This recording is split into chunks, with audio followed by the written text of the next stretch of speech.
Hi, good day to everyone. I'm Pastor Don Ancheta of Generation Tags Butuan. First, I would like to thank Pastor Nonon Rojalesa as our devout leader and our mentor. To Pastor Cha as my partner and mentor ko na rin to ngayon. They helped me in making this dream in the ministry into a reality. Thank you for giving me this privilege and opportunity to share my testimony about what happened in the ministry that I do now. The ministry is 11 years old now since I started it from the campus of Caroline State University. And with all the desire to grow the church, it did not happen. Campus ministry, as we all know, people are just come and go. After training, mentoring, sacrificing everything, with the goal of making them as a partner in the ministry. But after their graduation, they're gone. So what happened? You train again, and you train again the younger ones. And this becomes a routine. Leaders ko lang noon na magagamit sa ministry, siguro may mga 10. Pero 3 hanggang 4 lang ang capable na mag-leads dito. So the same traumatic experience with other churches, parang give in ka na rin. Sa isip mo, siguro ito na lang ang ministry. Hanggang dito na lang ako. The time na na-introduce sa amin ang G12 Vision to Pastor Oriel, that was 2004. Para sa akin, I've seen the hope in the ministry. I bought 8 books in the conference, and I read maybe 2 or 3 of those books. But I cannot understand it, and I don't know why.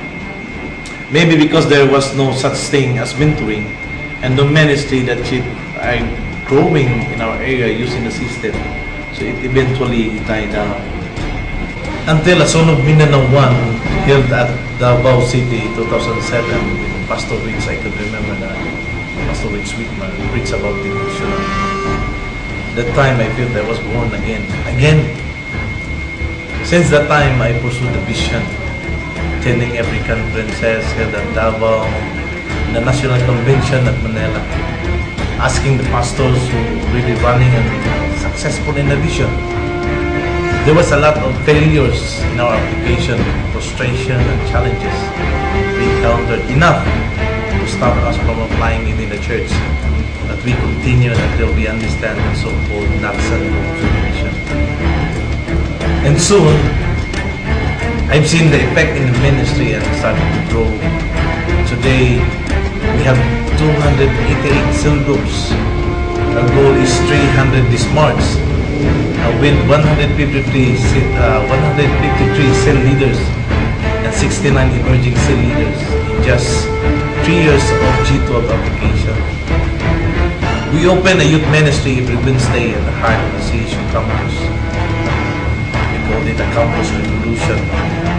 We also have an operational group every Thursday and Sunday service in the city proper. But one that impacted me most as a result of our G12 Vision implementation is our corporate daily devotional conducted at the campus for almost 3 years now. My soakings of worship, for the new believers, they will learn devotional there. May mentoring na rin doon. Impartition sa word of my birthday celebrant, nandun ang sharing, praying. Ang iba pag may time pa, doon na rin sila ng self. Rain or shine ito. Gabi.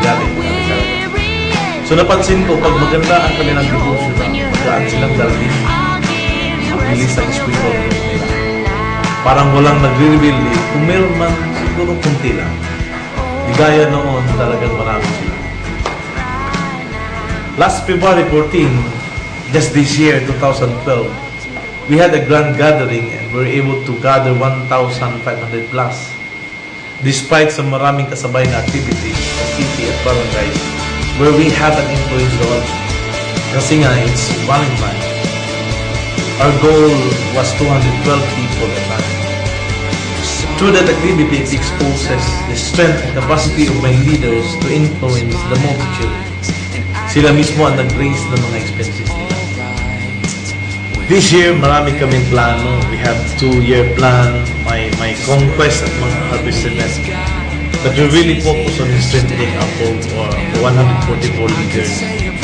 Hopefully, this September, i-present namin ang 1,700 level.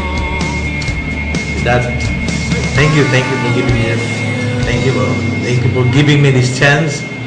Thank you, and to God be the glory. May God bless us all.